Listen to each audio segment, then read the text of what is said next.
जैसा कि last episode में हमने देखा कि यू हाओ, वैंग डोंग और एक लड़की को टीचर ने रोक दिया था और उनसे वो पूछती है कि ऐसा तुमने ये क्यों किया।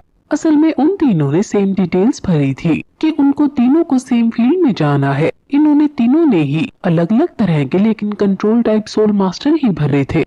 वो तीनों एक दूसरे की शक्ल देखने लगते हैं। टीचर यू हाओ से पूछती है कि ऐसा क्यों किया, जिस पर वो बताता है कि मेरा स्पिरिचुअल इंस्टिंक्ट प्योर एरिना को देख सकता है। मेरी spiritual eyes attack type ghost technique है जो कंट्रोल सोल ब्रांच में एकदम फिट बैठती है। टीचर अब वैंग डोंग से पूछती है, जिस पर वो बताता है कि मेरे पास भी कंट्रोलिंग लेवल स्किल्स हैं। मैं पूरे एरिना को अपने ऑफेंसिव स्किल से अपने अंडर रख सकता हूँ, इसलिए मैंने कंट्रोलिंग चुना। अब टीचर उस लड़की से पूछती है और कहती है कि तुम्हारी गार्डियन स्पिरिट तो सोल सीलिंग कॉल्ट्रॉन की है, तो तुम कंट्रोलिंग ब्रांच में कैसे आ सकती हो। जिस पर वो लड़की कहती है कि उस पर दूसरी गार्डियन स्पिरिट भी है, यानी उसकी ट्विन मार्शल स्पिरिट्स हैं जो कि सपोर्ट और कंट्रोल दोनों में हेल्प कर सकती हैं। वो अपनी गार्डियन स्पिरिट जिसका नाम 3 लाइफ सोल कॉल्ट्रॉन है उसको दिखाती है और उसके फायदे बताती है, लेकिन टीचर उसे वही रोक देती है और कहती है कि ये किसी भी एंगल से कंट्रोलिंग नहीं है। लेकिन फिर भी वो लड़की अपनी सेकंड गार्डियन स्पिरिट जिसका नाम 9 फिनिक्स डांसिंग फ्लूट है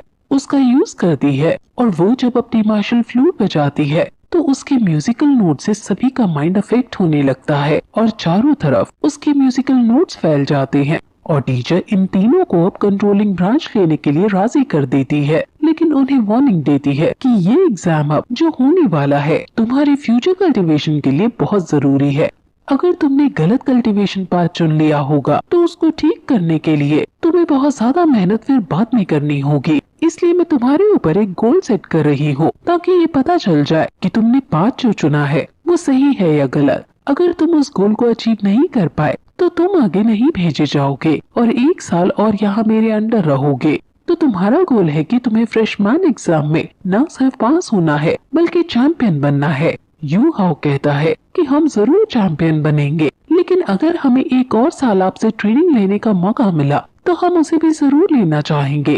टीचर कहती है कि क्या तुम मुझे मक्खन लगा रहे हो, क्या तुम्हें नहीं पता कि मैं कितनी स्ट्रिक्ट हूँ और कोई भी स्टूडेंट मेरे से नहीं पढ़ना चाहता।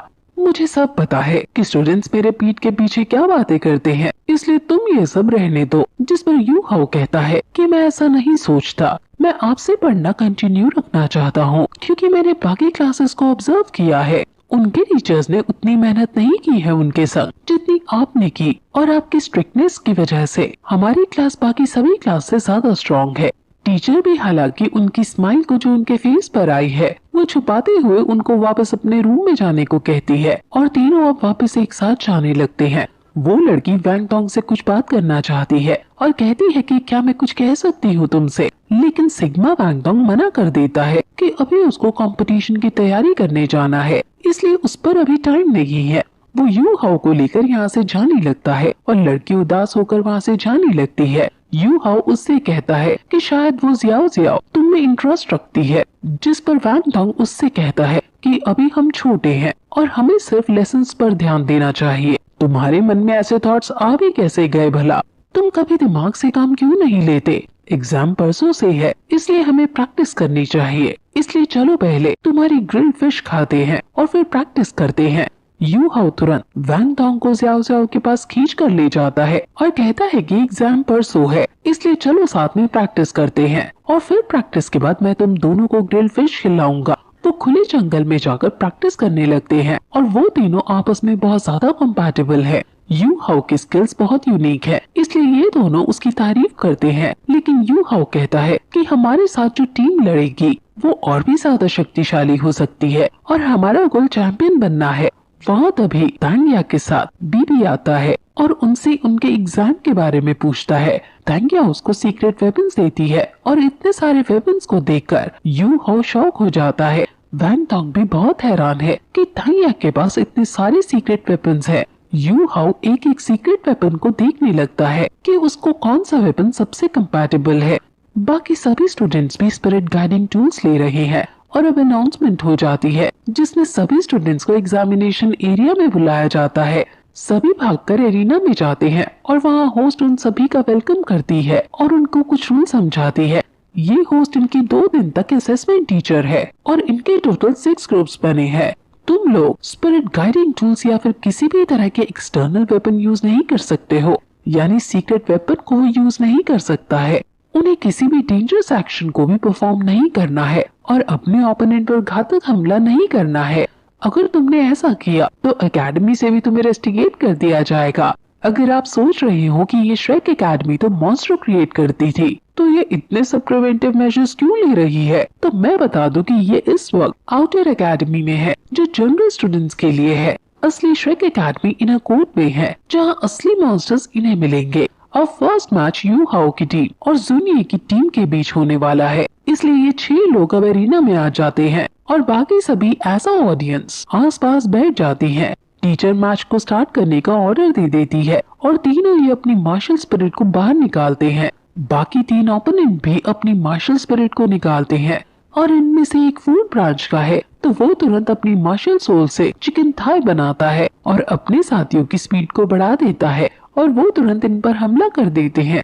वैंग डोंग अपनी बटरफ्लाई विंग्स को निकालकर इनसे बचता है और फिर यू हाओ वैंग डोंग और जियाओ जियाओ पर शेयर घोस्ट डिटेक्शन का यूज करता है, जिससे वैंग डोंग उन दोनों को लोकेट कर पाता है और उनको पकड़कर नीचे गिरा देता है। फूड ओपोनेंट उनको बचाता है और फिर खुद वैंग डोंग पर हमला करने जाता है, लेकिन वैंग डोंग फिर अपनी फर्स्ट स्पिरिट टेक्निक, जिसका नाम विंग कटर है, उसका यूज करता है और उन तीनों को अकेला ही फिर मार गिराता है। वो इधर से उधर जाकर उन्हें इतना पीटता है कि वो खड़े होने लायक भी नहीं बचते और टीचर यू हाओ की टीम को विनर घोषित कर देती है। अब जीतने के बाद शाम को यू हाओ अपने टीममेट्स को पार्टी देता है और उन्हें फिश खिलाता है। जियाओ जियाओ वैंग डोंग से कहती है कि अगले मैच में मैं स्ट्राइकर बनूंगी, लेकिन वैंग डोंग उसे छेड़ते हुए कहता है कि तुम्हारे हाथ में इतनी खुजली क्यों मच रही है और तुम इतना क्यों बोलती हो। वो तीनों एंजॉय कर ही रहे थे कि तभी वहाँ माँ जियाओ तियाओ आ जाती है। माँ जियाओ तियाओ वो ही है जिसने इविल फायर की चपेट में आकर इन पर हमला कर दिया था। वो दोनों इसको पहचान जाते हैं। माँ जियाओ तियाओ उनसे अकेले में कुछ बात करना चाहती है, इसलिए वो उसके पीछे पीछे जाने लगती है। वहाँ हमें प्रोसीडियर के ट्राइडेंट की एक मूर्ति भी दिखाई जाती है, जो काफी अच्छा ईस्टर एग है। यू हाओ पूछता है कि आपको हमसे क्या बात करनी है। माँ जियाओ तियाओ कहती है कि मुझे पता है कि तुमने मुझे पहचान लिया है। मैं वो स्टूडेंट हूँ जिसने तुम्हें हर्ट किया था। मेरे पास इसके अपने रीजंस हैं और मैं तुम दोनों से इसके लिए माफी मांगना चाहती हूँ। यू हाओ कहता है कि इसकी कोई जरूरत नहीं है और एकेडमी ने हमें पहले ही इसके लिए कंपनसेट कर दिया है, लेकिन माँ जियाओ तियाओ कहती है कि मेरे लिए ये खत्म नहीं हुआ और वो इविल फायर फिर से उनके अंदर आ जाती है और कहती है कि तुम जरूर घोस्ट मास्टर आइस एट्रीब्यूट के होंगे, जिसकी वजह से तुम मुझे जमा पाए थे। मेरे लिए वो पर्सन बहुत जरूरी है, इसलिए मुझे चुपचाप बताओ कि तुम में से किसके अंदर आइस एट्रीब्यूट है। स्काई ड्रीम ने यू हाओ को उसके बारे में बताने से मना किया था, इसलिए यू हाओ कुछ नहीं बताता है और माँ जियाओ तियाओ उन दोनों पर अपना फोर्स यूज कर रही है ये सच उगलवाने के लिए। और फिर ये एपिसोड यहीं खत्म हो जाता है।